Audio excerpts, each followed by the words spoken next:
All right, my number one video game story of 2020 was G4 TV versus VENN.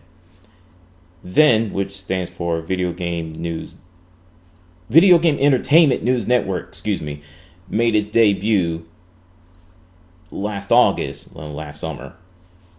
They released 8 shows. I like at least about 2 or 3 of them. One of them is the Download and Gray Area. And that fitness show, I can't remember the name of it off the top of my head. I shouldn't have written it down. That was my fault. Around that same time period, G4 TV announcement, revival during the virtual San Diego Comic-Con last year. That was a bombshell. That came out of nowhere. Nobody expected that. Shoot, I didn't expect it at all. So this time, G4 will have competition. During its time, like early to mid 2000s to late 2000s to, 2014, where it ceased operations, they didn't have competition during that time. They didn't. So this time, we'll see what these two big brands can do, what they can bring to the table. The best way I can describe it, it's old school nostalgia versus new millennial variety. What you see is what you get. Then be like, hey, we cover video games and technology, but we do more than just that. We give you entertainment. We give you a little bit of fitness. We give you a little bit of lifestyle and music industry and movies / televisions. We give you pretty much everything. On the G4 TV side, it's just old school, a little bit of nostalgia, video games, technology, comedy, skits, whatever. So it is going to be very interesting. It's not only going to be on cable TV for one article that I read yesterday, and I'm going to talk about that latest news that came out later on next video. Not only that, it's going to be on. They're going to go on the similar route as VENN did. They have its own website. So, and I think they're going to have like a segment on YouTube. I don't know if it's going to be on YouTube or it's going to be on the channel. I don't know. It's called Before G4, G4, something like that. So it'll be interesting to see how that plays out. Like I said, I'm excited. I'm going to see what G4 TV and VENN brings to the table. So, number 2 for me is Mass Effect for 2 main reasons.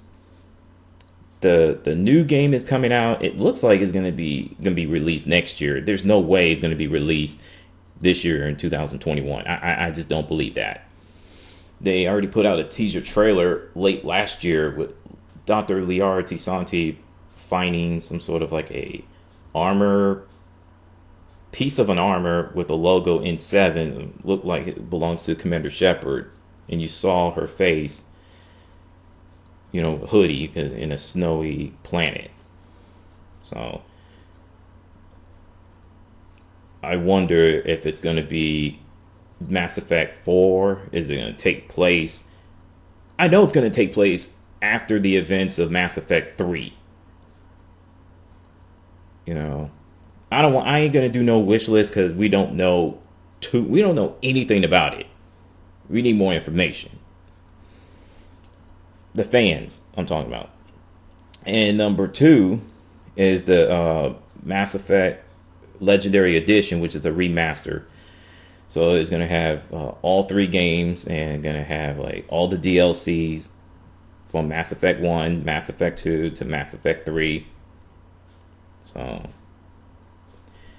and fans wonder if there's going to be like a multiplayer co-op like what it was in Mass Effect 3. If not, it would be a disappointment to them.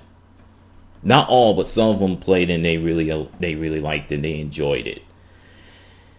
So,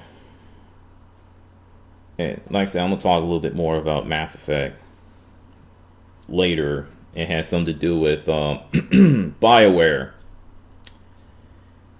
Dang, BioWare, what are you doing? Anyways, number 3, it's a tie between the big 3 and unfinished games. All right. It's we all know the whole Ghost of Tsushima, The Last of Us Part 2, and Cyberpunk 2077. It seems like out of those 3 games, Ghost of Tsushima has been praised a whole lot more than The Last of Us Part 2 and Cyberpunk 2077. And that's a game I had my eye on for a while. And hopefully, when the price drops again later this year, I hope I'll get my hands on it. The Last of Us Part 2, I was going to play that game, but I don't know. Something about the Last of Us franchise that just, I don't know. I just can't put my finger on it.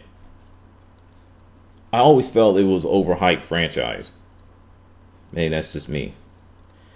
Cyberpunk 2077, when the game is fixed, CD Projekt Red addressed most of the issues. I don't expect them to address all of them, but I expect them to address at least most of it. When they do all those things, I'll play it. I'll buy it later. But it's going to be like at least a year and a half or 2 years before I touch that game. Man, CD Projekt Red, you really, really, truly royally screwed this game up. It's not just the developers, it's the publishers. Look, I'm still rooting for this game to have like a redemption, a little comeback, you know? Same way with No Man's Sky and Star Wars Battlefront 2. Now, as far as unfinished games, oh my goodness. Look, I know the global pandemic hit, the 1.9 virus, wreak havoc. I get all that. But there's no excuse for releasing games that are in a half-baked state. I mean, go look at Assassin's Creed Valhalla, Cyberpunk 2077. I just got done talking about it a second ago. Shoot, I even made a video about it about 3 or 4 videos ago. And I know I'm missing a lot of games that came out and had similar or the same issues as the ones I talked about. This is the biggest lesson of them all. Don't release video games that is unfinished or half-baked state. Just don't do it. Otherwise, you're going to find yourself in a world of hurt. Gamers are not going to buy your video games, period. And oh yeah, I forgot about Watch Dogs Legion. So, man. And I talked about unfinished games in my Is Gaming Still Fun miniseries. I talked about it in part 1. I talked about it in part 2. Shoot, I talked about it in part 3. And it's still happening in 2020. I'm not going to say 2021 because we don't know how it's going to shape out. The only big game came out so far is Hitman 3. So, number 4 is single player games. They ain't dead. It's been proven over and over and over again. And I'm going to continue to bring that up. Every time I do a top 5 stories of the year. Because you got gaming companies, publishers. You have some people in the video game community are not fans of single player games. They think it's dead, it's gone, they need to stop doing them. No. Single player games aren't dead. How do I know? Go ask Assassin's Creed Valhalla. Go ask Streets of Rage 4. Crash Bandicoot 4. It's about time. Ghost of Tsushima. Doom Eternal. Those are just my examples. Okay? Just putting that out there. And number 5, last but not least, it's a three-way tie between Sony, Ubisoft, and Evo, which is a fighting game tournament of 2020. Let me get the Evo 2020 out of the way. It was supposed to happen around July or August, but due to the global pandemic, didn't happen. So it was going to be virtual, going to be online tournament. Then there was allegations of, sexual misconduct or whatever was going on. It had something to do with Mr. Wizard. That got canceled.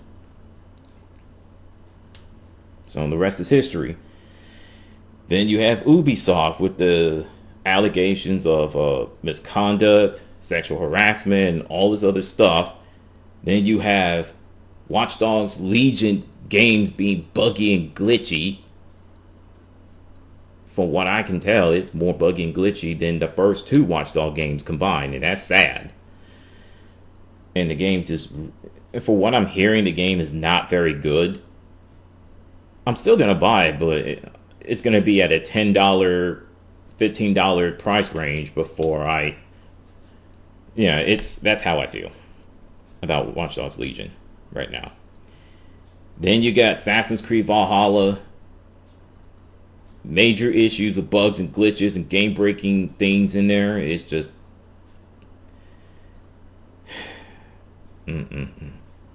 Then you got Sony with the shortage of the PlayStation 5. What else? The misleading gamers, such as games like Horizon Forbidden West and Spider-Man Miles Morales is going to be exclusively on the PlayStation 5, but it's going to either it came out on the PS4, which is Spider-Man Miles Morales, or it's going to come out on the PS4, Horizon Forbidden West, which is supposed to come out this year. And they were fined by the Australia for the funding refunds situation. Speaking of which, they removed Cyberpunk 2077 from PlayStation Store, and that caused an uproar. And people are like, well, hold on. You didn't remove Marvel's Avengers, and that game had more problems. What's up, Sony? What's up with that? I mean, it's just one drama after another with Sony. So even though they had a good year, it wasn't exactly great year because of the things I mentioned. Hopefully 2021 video games will be better this time around. And I'll do a little bit of rundown and stories of 2020. Number 1, Frontlines, Underdogs, Heroes. Number 2, the 19 virus, which is coronavirus. We all know what happened. Wonderful. Number 3 is a tie between Maya Moore, the WNBA basketball player, and the LA sports teams winning the championship, such as the Los Angeles Lakers, having a bittersweet year due to the untimed passing of Kobe Bryant, aka Black Mamba, and LA Dodgers from Major League Baseball winning the World Series. It's only been the second time 2 teams, 2 different sports won in the same year, first since 1988. Number 4, civil unrest / protests. You know what was going on, the Black Lives Matter, things of that nature. Number 5, I did not want to put that in there. I'm still cringing. Election 2020. That's all I got. What's your thoughts? I'm out. Salute.